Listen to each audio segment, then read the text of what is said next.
परंतु पैसे को खर्च कहाँ किया जाए। विवेक बिना वो पैसा सही जगह नहीं जाता। अब जो नहीं जानते, अभी से मेरा चैनल है, उसके ऊपर ओके करो, सब्सक्राइब करो और मेरे से जुड़े रहो। बहुत सारी बातें ऐसी बताई है मैंने जो आप कल्पना नहीं कर सकते हो। हजारों बातें अंदर डाली मैंने वीडियो के माध्यम से, ताकि आप तक पहुंचे, आप उसका आनंद लो। कोई माइनस पॉइंट है तो उसको पढ़ाई के लिए, धंधे के लिए, घर की परेशानियों के लिए, मतलब बहुत सारी, जिसकी सगाई नहीं हो रहे, संबंध नहीं हो रहे, क्या कारण है क्या नहीं है। चैनल से जुड़े रहिए। नागणेश मात की, सभी देवी देवताओं की, बोले द्वारकाधीश की, और नाचने वाले भक्तों की बोलो राधे। थोड़े जोर से बोलो ना, राधे। जय श्री कृष्ण। एक बात ध्यान रखे प्रभु,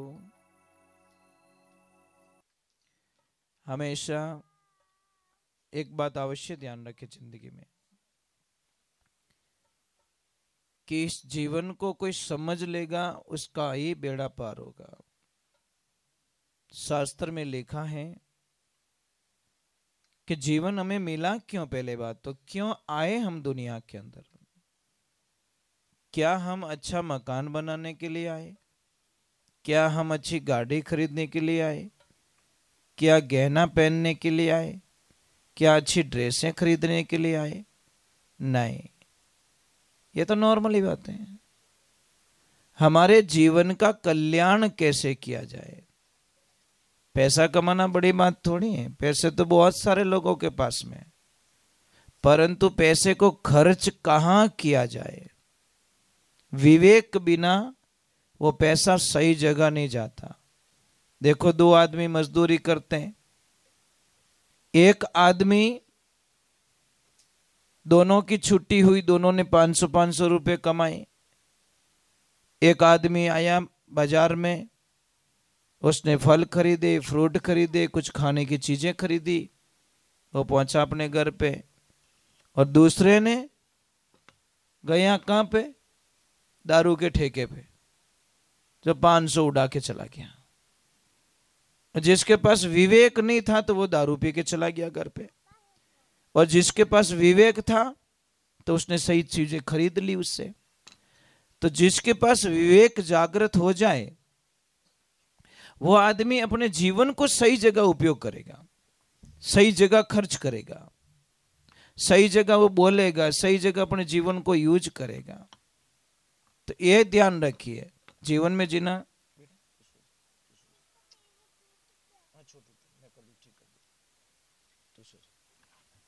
ये बोल रहा कुछ टूट गया, मैं ठीक कर देता हूँ, मैं कर दूं बेटा रिपेयरिंग।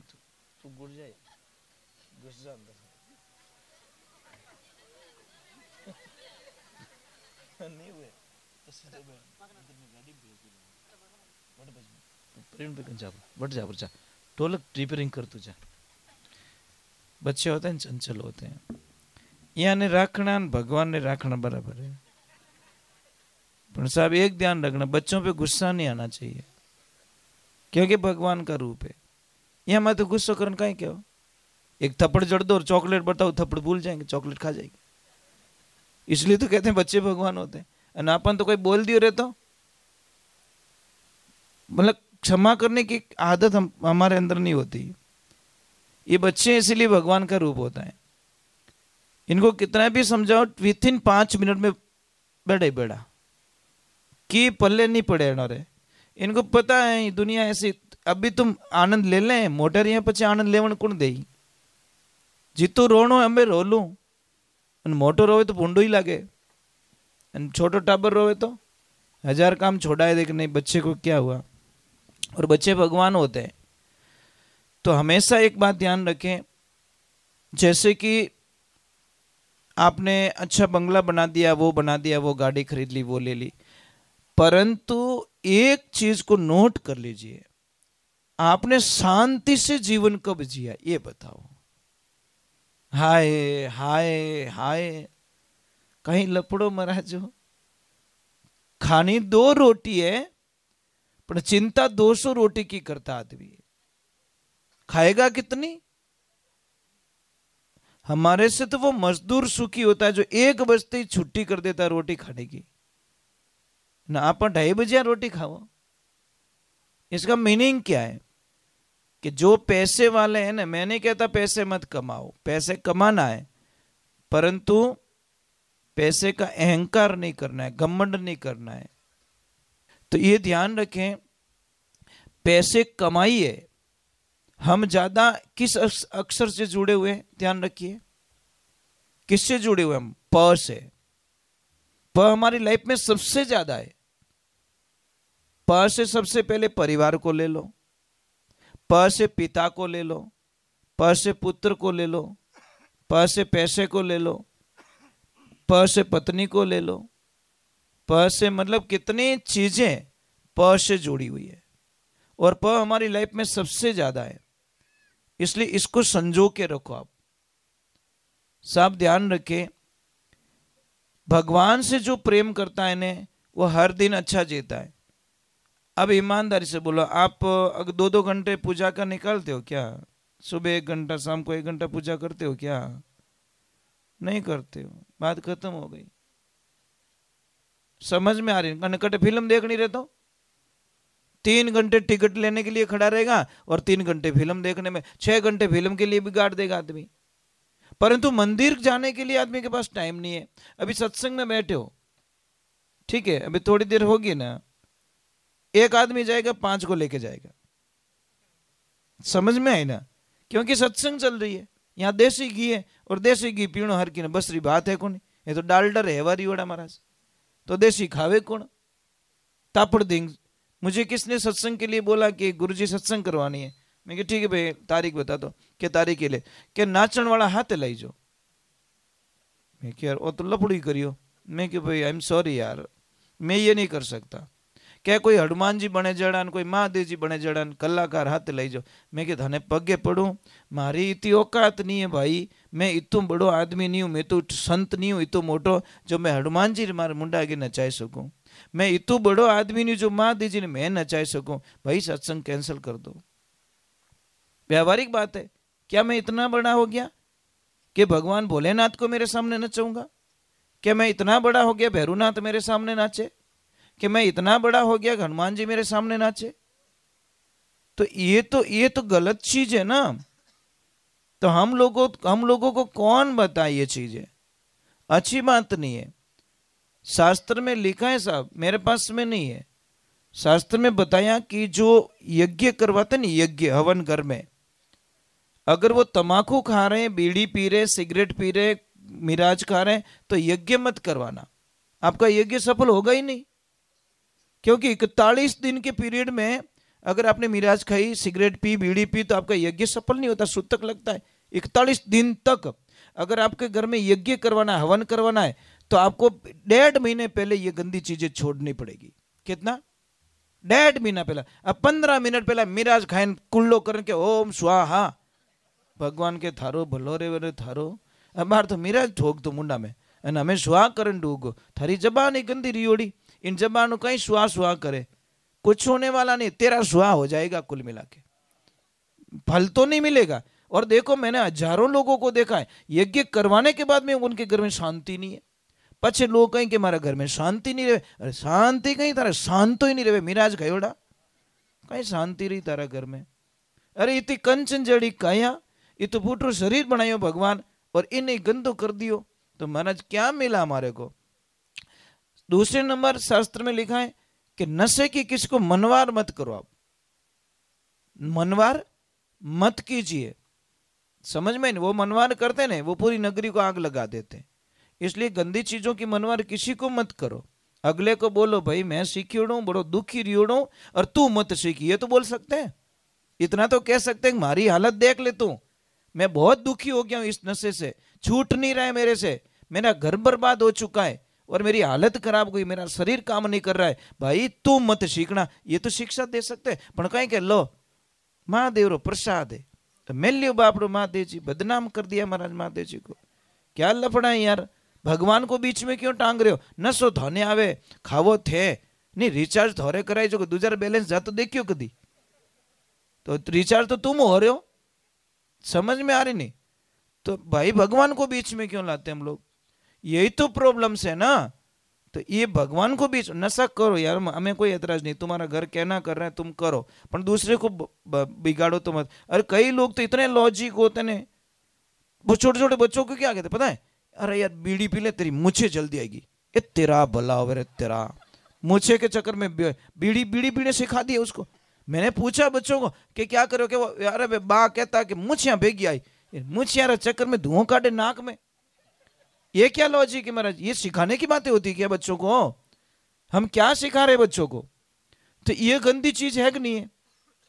अगर इस बच्चे को ऐसी आदत से, अरे भाई ए फॉर एप्पल बोलना सबको आता है, पर ए फॉर अर्जुन नहीं बोलता, बी फॉर बलराम नहीं बोलते, बी फॉर बॉय सब बोलते हैं, पर बी फॉर बलराम नहीं बोलते।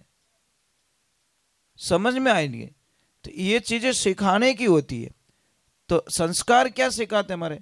एक ध्यान रखना, शास्त्र में लिखा है गरीब वो आदमी नहीं है जिसके पास पैसे नहीं है, गरीब वो आदमी नहीं है जिसके पास गाड़ी नहीं है, गरीब वो आदमी नहीं है जिसके पास बंगला नहीं है, गरीब वो आदमी नहीं है जिस आदमी के पास में गहना नहीं है, जिस देवी के पास में गहना नहीं है। शास्त्रों में गरीब किसे कहा गया? गरीब वो होता है जिसके पास संस्कार नहीं होते, और बिना संस्कार आप एकदम गरीब हो, इसमें कोई शंका, गुण से गरीब हो ना साहब। अगर आपने अपने बच्चों को पढ़ाई के साथ में संस्कार नहीं दिए तो ये बंदा बोल के जा रहा है साहब, और मेरी बात अगर झूठी निकल जाए तो मेरी जबान काट लेना, कुछ टाइम और वेट कर लो। अगर आपने बच्चों को एजुकेशन के साथ में, एजुकेशन देना बहुत जरूरी है, पढ़ाई करानी बहुत जरूरी है, पर पढ़ाई के साथ में संस्कार देना बहुत जरूरी है, नहीं तो आपका अंतिम संस्कार साहब ऑनलाइन होने वाला है, ध्यान रखना। देखना, लिख देना अपने घर पे कि कोई पागल बोल रहा था, अभी तो हम लोग पागल ही कहते हैं, कोई टेंशन नहीं, पर ये पागल की बात कभी सत्य भी निकलेगी, ध्यान रखना।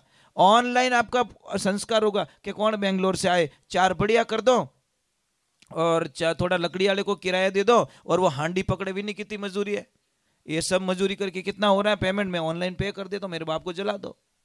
और इस कई जगह क्षत्रिय घटनाएं होने चुकी है। एक पिता ने अपने बच्चों को पढ़ाया पढ़ाया पढ़ाया, खुद भूखे रह के बच्चों को पढ़ाया, खुद मेहनत करके बच्चों को पढ़ाया, खुद दुख देख के बच्चों को पढ़ाया कि मेरे बच्चे अच्छे पोस्ट पे जाए, और बच्चों को नौकरी भी लग गई साहब। कहाँ लग गई? आउट ऑफ कंट्री में, विदेश में नौकरी लग गई। अब भगवान की ऐसी लीला होती है, परमात्मा की ऐसी लीला होती है, बच्चे गए सो गए, 1 साल हो गए, 2 साल हो गए, 3 साल हो गए, माँ तो माँ होती है, पिता तो और भी सहन कर लेता है, पर माँ अपनी औलाद को दूरियां सहन नहीं कर सकती महाराज। इनकी सबसे बड़ी कमजोरी है। इनका बच्चा 1 घंटा इनसे दूर करके देखो, और हाँ निकल जाओ महाराज।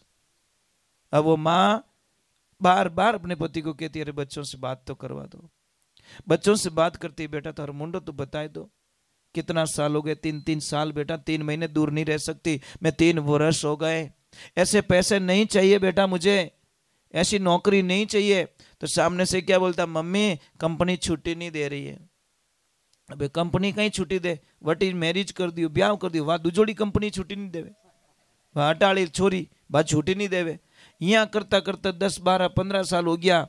जो माँ 50 साल 70 साल जीने वाली थी, चिंता चिंता चिंता चिंता चिंता करके माँ थक के ऐसी हो गई, और आखिर में माँ मर गई, बच्चे आए नहीं, और आखिर में पिता ने कॉल किया कि बेटा तुम्हारी माँ मर चुकी है, अब तो आ जाओ। जब एक बेटा आता है, अंतिम संस्कार की तैयारी होती है, और पिताजी बोलते बेटा तुम्हारा दूसरा भाई क्यों नहीं आया, माँ मर गई है। तो वो भाई बेटा कुछ भी नहीं बोल रहा है। फिर बोला कि बेटा क्यों नहीं आया तेरा भाई, फिर भी कुछ नहीं बोल रहा है। फिर बोला अरे बोल, आ रहा है तो रोके थोड़ी देर, आ रहा है तो इतना तो बोल दे कि पापा नाराज मत होना, मेरे भैया ने बोला है कि माँ मर गई है, इस बार तू चला जा, जब बाप मर जाएगा तो मैं चला जाऊंगा। महाराज उस पिता को तो यहाँ तीर लग गया कि अड़ी औलाद रू मुंडू देखी खोटो, रिवॉल्वर निकली ठोक दी सामने ही, और बोल दिया तेरे भाई को बोल दिया तेरा बाप भी मर गया है। ऐसा मैंने नहीं सोचा कि पढ़ाई कर में इतनी धूल खजौला, थने एजुकेशन देने इतनी धूल खजौला। महाराज पढ़ाई करजो, सब कुछ करजो, परंतु आप माँ बाप रू दूर मत रहीजो भाई, माँ बाप ने कदी भूलजो मती, माँ बाप तो ईश्वर का रूप होता है, ये ध्यान रखने की बातें होती है। और आज सबसे ज़्यादा दुखी हमें माँ बाप मिलते सब, पेरेंट्स बहुत दुखी है कि नहीं सुना ही नहीं सको महाराज। तो चलो गुरुदेव भी पधारे हैं और बड़े सौभाग्य की बात है। आसन लगाना देवी सिंह जी गुरुदेव के।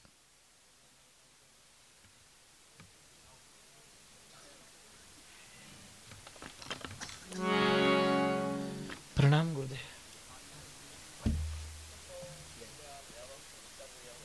राधे राधे, जय श्री कृष्ण।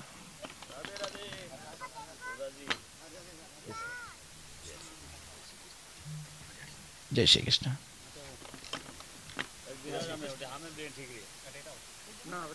पधार जो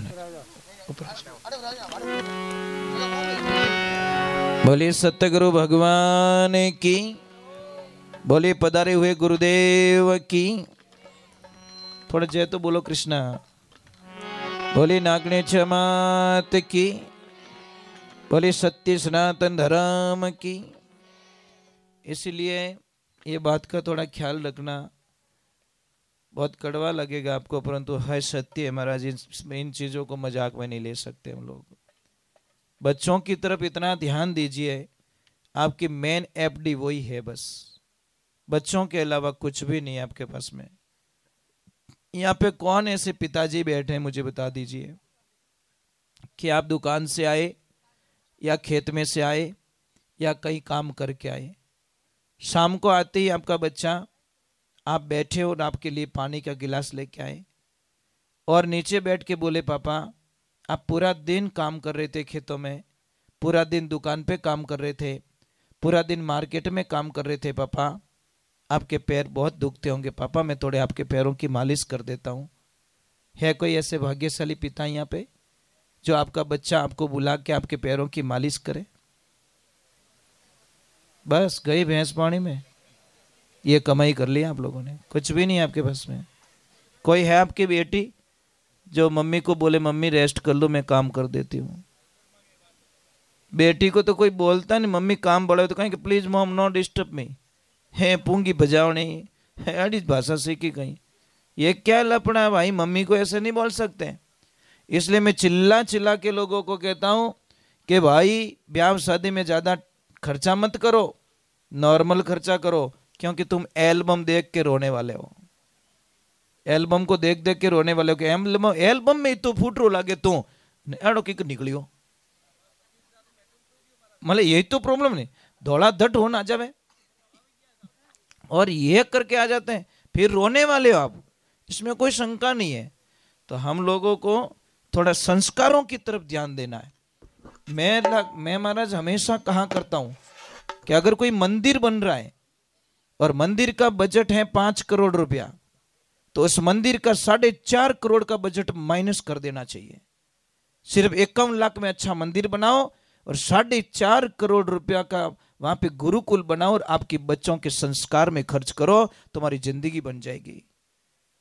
समझ में आ रहा है कि नहीं? मंदिर बनाओ छोटा सा, पर हमारा पैसा जो है बच्चों के शिक्षा और संस्कार में खर्च करो। गुरुकुल बनाओ और बच्चों को हमारी संस्कृति के बारे में बताओ। अभी इन बच्चों को पता ही नहीं, बेटा ईमानदारी से बोलना। जैसे कोई मेहमान आ जाए, कोई साधु संत आ गए, उनका बधावना लेना है तो आप कैसे लोगे? बता सकते हो बच्चियां? समझ लो कोई नहीं है, थाने ही छोड़ दी कि गुरुजी ने बधावना है, मेहमान ने बधावना लेना तो की कर ले? बस सिखाया नहीं। इनकी कोई गलती नहीं, पेरेंट्स की गलती है।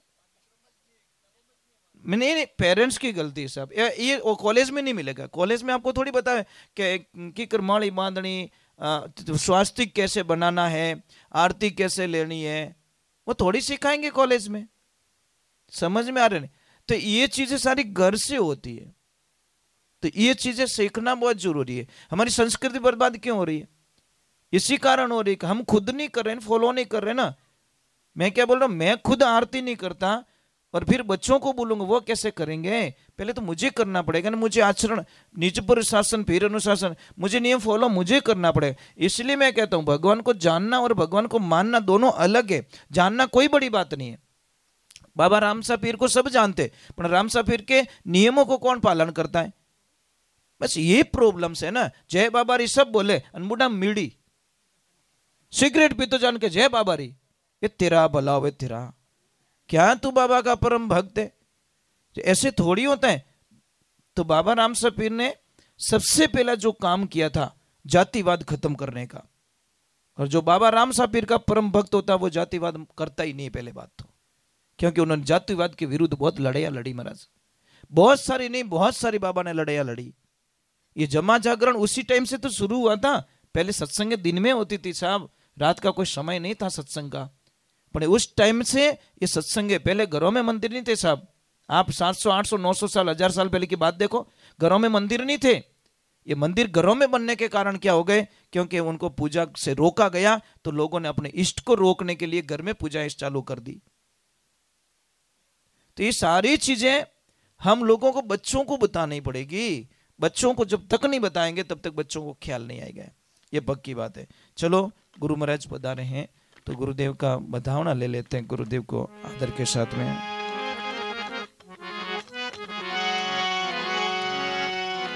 बोले सतगुरुदेव की, बोले गौ मात की, गुरु को कीजिए बंदगी, गुरु को कीजिए बंदगी, अरे कोटि कोटि प्रणाम, कीटन जाने भृंग को गुरु कर दे आप समान। इस दुनिया में एक बात गांठ बांध लेना, आपका पार्टनर कभी नहीं चाहेगा कि मेरा पार्टनर मेरे से अच्छे पैसे कमाए। आपका दोस्त कभी नहीं चाहेगा कि मेरा दोस्त मेरे से आगे निकल जाए। क्लास में पढ़ने वाला बच्चा, आपके साथ में पढ़ने वाला बच्चा कभी प्रार्थना भगवान से नहीं करेगा कि मेरा पास में जो पढ़ने वाला बच्चा वो मेरे से आगे निकल जाए। एक खेल के मैदान में रनिंग में दौड़ने वाला खिलाड़ी कभी नहीं चाहेगा कि मेरे पास में दौड़ने वाला मेरे से आगे निकल जाए। परंतु दुनिया में 3 लोग ऐसे होते हैं जो हमारे से उससे आगे देखना चाहते। एक तो माता पिता हमेशा चाहते हैं कि मेरी औलाद मेरे से बहुत आगे निकल जाए, और एक होते हैं गुरु। सच्चे गुरु की बात करो, पाखंडी गुरु तो चेला ने बोलने नहीं देवे, कहीं कहे ठंडा नहीं पड़े। ये गुरुजी 90 साल रह गया અને કણી થોડો ટિકટ ગુરજી મને ઠા પડન દો, થોડો તો મને બોલણ દો તાકી લોર થારો को भंडारो होरो गुरुजी। પણ 90 साल रह गया गुरुजी तो ही चलन के चुप रहे। एड़ा गुरु का ही काम रहा महाराज। गुरु तो वो होते जो शिष्य को मौका देते कि बेटा अब तू कर, कहीं फंस जाए तो मुझे बोल देना, मैं तुझे बाहर निकाल दूंगा, पर मैदान में तुझे दौड़ना पड़ेगा। भाई कोच थोड़ी दौड़ता है, दौड़ता तो उसका जो स्टूडेंट होता है वही तो दौड़ता ने, वही तो मैदान में जाता ना। अब कोच कहे नहीं नहीं प्रैक्टिस तो तुझे करे पर रनिंग तो मैं ही करूंगा, ये तो नहीं हो सकता। तो एक पिता को एक बड़ी आस रहती है अपनी औलाद से। पिता के बिजनेस को पिताजी ने बोला कि बेटा ये बिजनेस है, 40 वर्ष हो गए मुझे यहाँ पे धंधा करते हुए, और मैंने बिजनेस को बड़ा संजो के रखा है, लोगों से बहुत गुडविल प्राप्त की मैंने, नाम से मेरा काम चलता है। एक पुणे में रोहित वड़ा वाला है पुणे में साहब, उसकी कोई ब्रांच खोलता है ना साहब जी, वो 5 लाख रुपया लेता है अपने नाम का। कितना? दुकान तुम्हारी, भाड़ा तुम्हारा, आदमी तुम्हारा, मेहनत तुम्हारी, सिर्फ नाम के 5 लाख रुपया लेता। मेरा नाम लिख रहे हो ना आप, क्योंकि मेरे नाम से वड़े बहुत बिकते हैं। नाम लिखोगे उसके 5 लाख रुपया मेरे को देना पड़ेगा, गुडविल के 5 लाख रुपया, कि उसने मेहनत की। आप हमारे पाली आइए, गुलाब हलवा एक मजाक में हलवा बन गया, और आज आउट ऑफ कंट्री में सेल हो रहा है। पाली का क्या प्रसिद्ध है? गुलाब हलवा। पाली जाइए तो एक ही चीज मिलेगी आपको, गुलाब हलवा। ये मजाक में बनी। दूध बच गया था गुलाब जी के पास में, तो उन्होंने बोला क्या करें, थोड़ा इसको पकाते हैं। पकाते पकाते कोई चीज बनी, तो लोगों ने चखा, और कोई थे अरे यार गुलाब तेरे हाथ की चीज बहुत अच्छी बनी, बहुत अच्छी बनी। तो उसने बोला यार क्यों ना मैं रोज बनाऊं। बनाते बनाते बनाते लोगों की लाइन लग गई, और लाइन लगते आप विदेशों में सब बहुत सारा मतलब उनका गुलाब हलवा जाता है, और लाखों का व्यापार होता है। नॉर्मल मजदूरी करने वाला व्यक्ति आज कहां कहां पहुंच गया। जो ब्रांड होती है। तो पिताजी ने बोला बेटा मैंने बहुत मेहनत की, मेरे बिजनेस को आगे ले जाना है। तो पिताजी के बिजनेस को बेटे ने अपना धर्म समझा, अपना कर्तव्य समझा कि पिताजी की खुशी में मेरी खुशी, और उस बिजनेस को आगे बढ़ाया। और बढ़ाते बढ़ाते इतना जोरदार बढ़ा दिया कि जहां जहां ब्रांचें खोल दी। अब बॉम्बे जैसी सिटी में उसने बहुत बड़ा ब्रांच बनाया, बड़ी ऑफिस बनाई, पिताजी को बुलाया, रिबन कटवाया, ओपनिंग की, पिताजी अंदर घूमे, आत्मा को संतुष्टि होगी, वाह मैं तो धन्य हो गया कि मेरे बच्चे ने इतनी मेहनत की है, बहुत मेहनत की है। पिताजी ने एक प्रश्न किया कि बेटा इस दुनिया में सबसे ताकतवर व्यक्ति कौन है? बच्चा तुरंत बोला पिताजी मैं। पिता की आंखें नीचे हो गई, क्या बात है, ये तो गड़बड़ कर दी। फिर बोला कि बेटा इस दुनिया में ताकतवर व्यक्ति कौन है? कि पिताजी मैं। पिताजी ने बोला हमें मारवाड़ जानो छोको, जब मैं लग गया वहां सारी चीजें खत्म हो जाती। परिवार में मैं और मेरा नहीं चलना चाहिए, और जहां मैं और मेरा चल जाए वहां पे सारी चीजें खत्म हो जाती है। पिताजी नीचे उतर गए और एक बार तसल्ली के लिए और पूछा कि बेटा इस दुनिया में सबसे ताकतवर व्यक्ति कौन है? तो लड़का क्या बोला? पिताजी आप। बोला बेटा 2 बार मैंने पूछा तो बोला मैं, और अब बोल रहा कि आप। कि पिताजी जब आपने पहली बार पूछा ना मुझे, तो आपके दोनों हाथ है ना मेरे कंधों पे थे पिताजी, इसलिए मैं दुनिया का सबसे ताकतवर व्यक्ति था। पर जैसे ही आपके हाथ मेरे कंधों से हटे आप 1 बन गए, मैं 0 बन गया। जिस पिता के हाथ औलाद के कंधों पे हो ना, वो औलाद सबसे बड़ी भाग्यशाली होती है। ये ध्यान रखने की बात है साहब। पिता को कभी बोझ मत मानना बेटा, और जो पिता को बोझ मान लेता है उससे बड़ा दुष्ट दुनिया में कोई नहीं हो सकता। पिता की डांट और सूर्य का ताप, ये दोनों सहन करना सीख जाओ, जिंदगी में कभी नाकामयाब नहीं होंगे। क्योंकि जब सूर्य डूबता है तो पूरी दुनिया में अंधेरा छा जाता है, और पिता दुनिया से चला जाता है तो परिवार में अंधेरा करके चला जाता है साहब। ये सोचने की बात है। जब पिताजी थे तो लोगों को गुस्सा आता था, पापा तंग करे, पापा आगागना करे, पापा यूं करे। पर पिताजी गए, मैंने कई लोगों को रोते हुए देखा कि काश पिताजी होते तो आज हमारी दशा ये नहीं होती। पर कौन जाने आपके दर्द को? कोई नहीं जानता साहब, कोई नहीं जानता। आपकी जिंदगी चली जाती है किसी और को संवारने में, पर आपको कोई समझ नहीं पाता। समझने वाला तो समझ लेता साहब।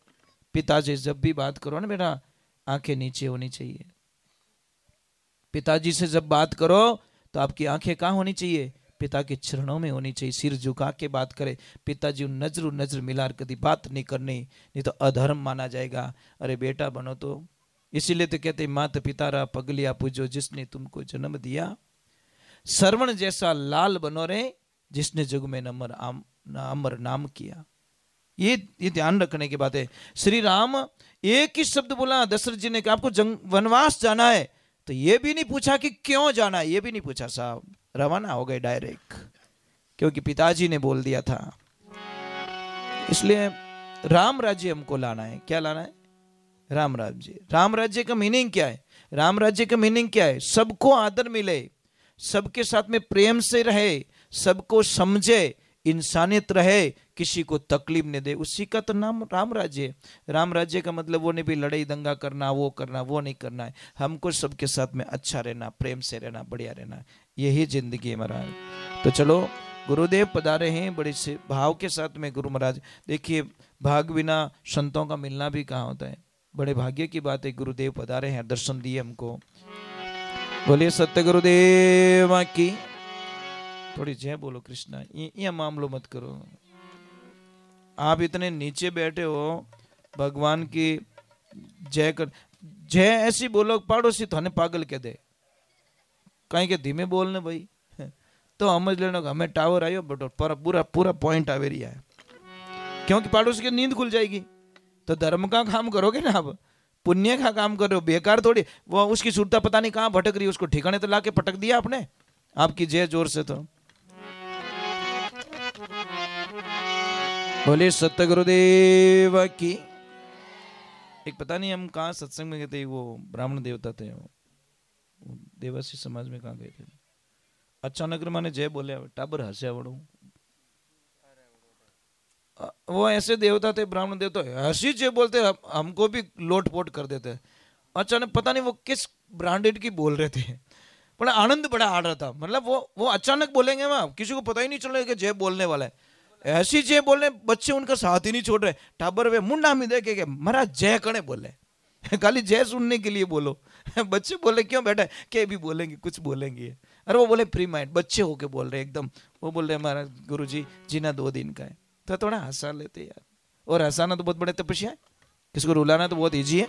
किसके चेहरे पे हंसी ला के देखो, बहुत बड़ा पुण्य का काम कर रहे हो आप लोग। बोलिए सत्य गुरुदेव की।